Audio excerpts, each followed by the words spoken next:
حضرت انس رضی اللہ تعالیٰ عنہ سے روایت ہے کہ رسول اکرم صلی اللہ تعالیٰ علیہ وسلم جب کسی شخص سے مصافحہ فرماتے، ہاتھ ملاتے، تو اپنا ہاتھ نہ کھینچتے حتیٰ کہ وہی اپنا ہاتھ کھینچتا تھا، اور آپ اپنا منہ اس کے منہ سے نہ پھیرتے حتیٰ کہ وہی اپنا منہ حضور کے چہرے سے پھیرتا، یعنی آپ کی بات پوری ہو جاتی۔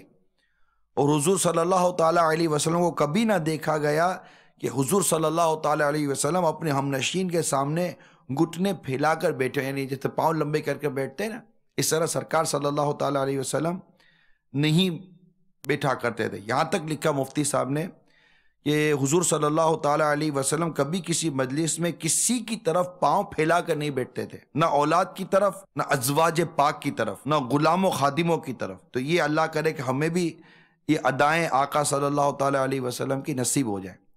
ایک اور حدیث سنیے کہ سرکار صلی اللہ تعالیٰ علیہ وسلم کے متعلق فرماتے ہیں، رسول اکرم صلی اللہ تعالیٰ علیہ وسلم دراز خاموشی والے تھے۔